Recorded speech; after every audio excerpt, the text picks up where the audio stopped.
on en a terminé avec l'ordre du jour du conseil d'arrondissement. On va passer aux vœux. Et je vais demander à un élu, a priori Daniel Fournier, mais qui s'est rapetissé encore, je ne la vois plus. C'est le froid, donc c'est Pascal Julien qui va le présenter concernant le quartier vert de Montmartre et les circulations douces. Mais étant entendu que c'est les élus verts qui l'ont préparé, il a été examiné et il devient le vœu de la municipalité. Pour peu, il deviendra peut-être le vœu du conseil d'arrondissement. Mais je donne la parole à Pascal Julien. Oui, je vous ferai grâce de sa lecture. Le principe, c'est que on rappelle que depuis le mois de juillet, les voies sur lesquelles la vitesse est limitée à 20 km/h peuvent donner la priorité aux circulations douces. De même que cela ouvre la possibilité de zones de rencontre. Je suis fatigué, j'ai dit une bêtise. C'est génération des doubles sens pour les pistes cyclables dans les zones 30 et les zones de rencontre dans les zones 20. Voilà, autant pour moi. Et donc, oui, il est tard, plus la même maladie que je partage avec M. Bournazel, moi aussi, donc voilà.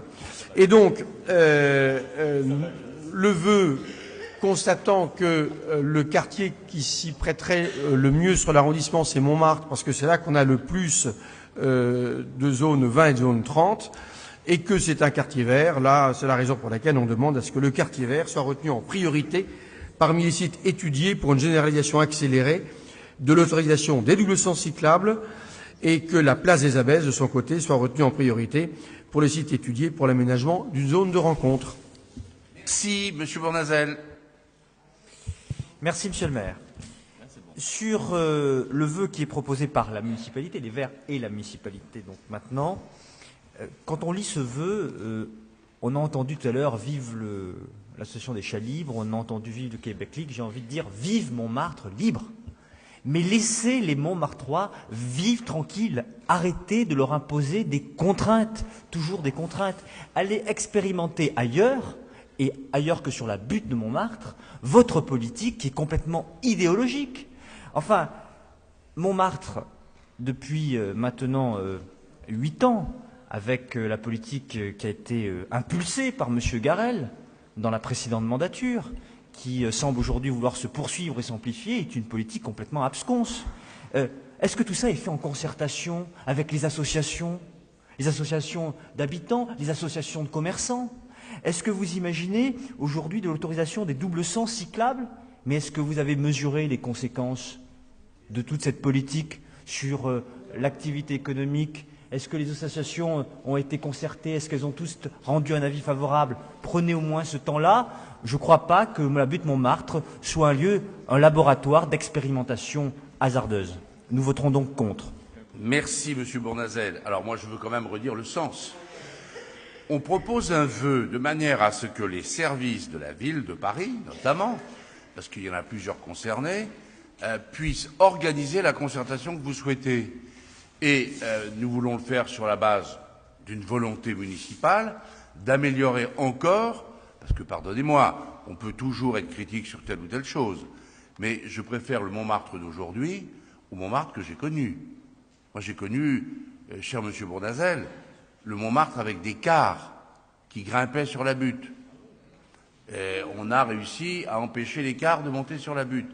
On a fait le quartier vert à Montmartre, après de multiples réunions de concertation et quelques arbitrages, y compris que votre serviteur a permis de rendre par rapport à des positions qui pouvaient être plus éloignées. Bien, je regrette personnellement, vous voyez, je vais vous le dire, je regrette que l'opportunité n'ait pas été saisie, parce que nous l'avons offerte, cette opportunité, de traiter la rue Le Pic, entre le boulevard de Clichy et l'angle avec la rue Joseph de Maistre. Je regrette, pour des raisons d'opposition entre des associations, du positionnement, qui est d'ailleurs traduit aux élections municipales. Voilà, c'est un peu dommage que la rue des Abbesses soit belle, soit fréquentée comme elle est, que la rue Le Pic soit un peu handicapée par le fait qu'on n'y a rien fait dans sa partie basse. Bon, peut-être y aura-t-il moyen, mais après, tous les crédits peuvent pas aller à Montmartre. Ce qui était facile à obtenir quand on a fait le quartier vert Montmartre est peut-être plus difficile à obtenir qu'aujourd'hui. Donc, pardonnez-moi, la place des Abbesses, la rue des Abbesses, le parcours du Montmartre-Bus et un certain nombre de traitements de voirie qui ont été faits, je pense notamment à la placette entre la rue Le Pic, la rue Joseph de Maistre, je peux vous dire qu'elle est appréciée. Donc, je ne laisserai pas dire qu'on a régressé à Montmartre. On a progressé. Et moi, je n'ai plus de lettres de contestation de ce qui a été fait. Il y a eu le dernier problème, vous vous en rappelez, sur la rue Tourlac. J'ai un peu arbitré, on a réglé, bon, on a trouvé un compromis, et personne n'y revient. L'idée est de savoir si on peut aller un petit peu plus loin dans l'aspect qualitatif, sans modifier quoi que ce soit par ailleurs, et de le lancer par une concertation. Simplement, en votant un vœu, cela nous ouvrirait la voie de la concertation. Et donc, moi, comme je suis pour la concertation avant la mise en application, je propose de voter ce vœu, proposé par Pascal Julien au nom de la municipalité. Je vais donner la parole. Bon, il y a eu un contre, on va donner la parole à un pour, en plus de moi, et puis on va passer au vote. Alors, Dominique Lamy ? Oui, simplement pour aider les élus de l'opposition municipale peut-être à changer de décision. Sachez quand même que la disposition dont il est question, c'est le code de la route qui a été modifié. Ce n'est pas simplement le code de la route, donc, qui s'applique au niveau national. Sachez également que le préfet de police a accepté les années précédentes des expérimentations sur des arrondissements du centre de Paris et que ces expérimentations se passant bien, les décisions ont été prises de mettre en place définitivement ces contresens cyclables dans un certain nombre de voies limitées à 30 km/h, comme c'est déjà le cas sur Montmartre.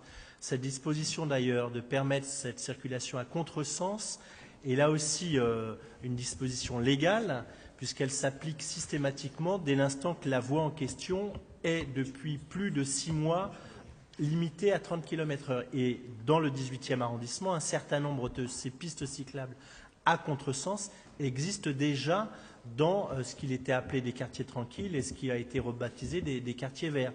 Amiro-Saint-Plon fait l'objet d'un certain nombre de ces aménagements-là, à la satisfaction générale. Le quartier Cavalotti, quartier vert, fait également l'objet d'un certain nombre de ces aménagements et à aucun moment le commerce local n'a à se plaindre de ces circulations douces dont il semble même que la Chambre de commerce et la CCIP de Paris, pour faire simple, admet maintenant que la majorité des clients du petit commerce à Paris sont des clients de proximité.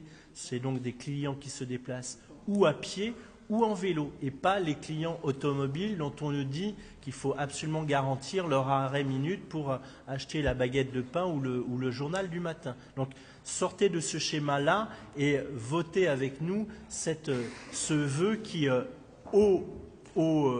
Montmartre, satisferait, je pense, l'ensemble des acteurs économiques, habitants et riverains de la Butte.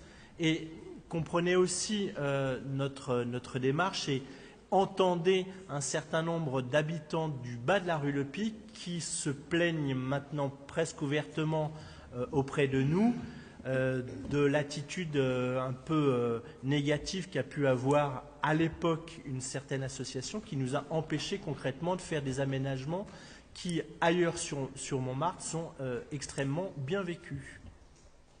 Alors, j'ai bien compris que Dominique Lamy voulait faire un vœu supplémentaire. C'était un vœu pour que l'opposition revienne sur sa décision. Bon, c'est la période des vœux qui va commencer. Il a essayé de vous persuader. Je vous donne la parole, Monsieur Bournazel. Il y a vraiment très peu de temps parce qu'on avait dit un pour, un contre. Mais je ne veux pas vous laisser sans reprendre la parole, notamment si c'est pour exaucer le vœu de Dominique Lamy. Ce ne sera pas pour cette fois. Ce que j'ai dit tout à l'heure, je crois que vous ne l'avez pas entendu. Sur la zone rencontre, c'est une possibilité, mais pas une obligation du décret, donc il faut bien rappeler les choses. Deuxièmement, notre vote contre se justifie aussi parce que les élus du 18e, avant de déposer un vœu pour demander à la ville de Paris, etc., au préfet de police, telle ou telle chose, ce serait bien, comme élu de proximité, qu'ils prennent langue avec les associations et leur demandent à elles en amont ce qu'elles en pensent et les conséquences que peuvent avoir ces décisions. On n'est pas hostile par principe. On verra bien. Si les associations nous disent très bien, on se lance dans ces deux axes de travail pour aller très vite vers cette zone de rencontre et vers la généralisation de l'autorisation des doubles sens cyclables,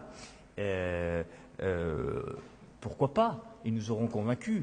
Mais c'est cette concertation qui fait cruellement défaut. Quant aux associations que vous avez citées, elles ont eu le courage parfois de dire ce qu'elles pensaient. Il faut aussi les entendre. Elles existent. Et vous dites que les habitants de Montmartre, les associations sont très contents de tout ça. Vous n'avez pas fait la concertation, qu'est-ce que vous en savez? En tout cas, je pense que ça serait bien que vous les concertiez parce que les premiers avis ne sont pas forcément extrêmement positifs. Bien, Monsieur Bournazel, on ne va pas vous convaincre ce soir. Je vais donner la parole à Pascal Julien. Je veux rendre hommage d'ailleurs à une association qui a réalisé le meilleur chiffre du Téléthon à Paris ce week-end. Vous voyez, comme quoi je sais être un maire, rassembleur. Pascal Julien. Monsieur Bournazel, si vraiment les aménagements du quartier vers Montmartre étaient aussi déplorables que ce que vous dites, ça se serait vu lors... Et si l'absence de concertation, etc., bon, ça se serait vu lors des dernières élections. Et à Montmartre, excusez-moi, mais les gens ont approuvé ce qui a été fait. Sur une zone de rencontre, moi je trouve ça très bien de vouloir expérimenter. Vous en avez une, enfin moi j'en connais une par exemple qui est à Genève, en face de la gare de Genève, et vous voyez c'est une autre dimension, et ça fonctionne très bien. Enfin, je veux dire que moi ce vœu, je l'ai appuyé d'autant plus, que j'ai d'autant plus appuyé mes amis, qu'il va dans le sens de la sécurisation des cyclistes.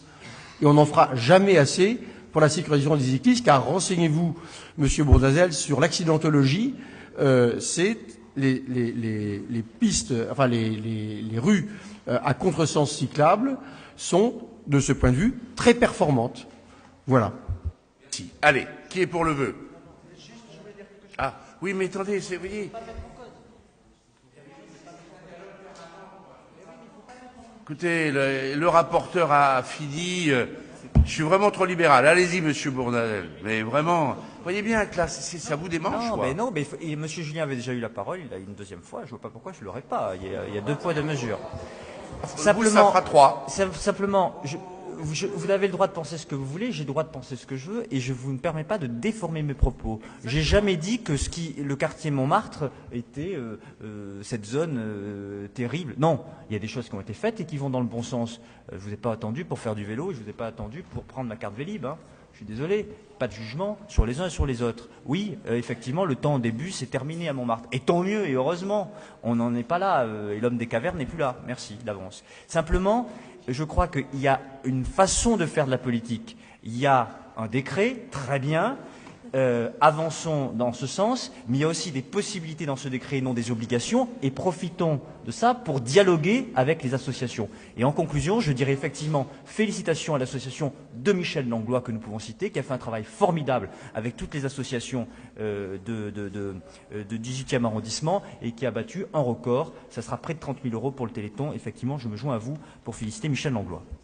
Bien, alors voilà, nous il y a une méthode, c'est un décret qui nous offre une opportunité. On vote un vœu pour que la ville et le préfet de police regardent si ils peuvent aller dans le sens de ce qu'on souhaiterait. Voilà, tout simplement. Et pour que la concertation commence. On va pas faire une concertation si c'est pour se voir fermer la porte par la mairie de Paris ou le préfet de police. Donc voilà, on est dans cette logique. On vote un vœu, si on nous répond oui, on engage une concertation et on voit si c'est faisable ou pas. Qui est pour le vœu? Qui est contre? Qui s'abstient? Qui ne participe pas au vote? On est contre. Vous avez voté contre. Donc il y a les 4 élus de l'opposition qui votent contre.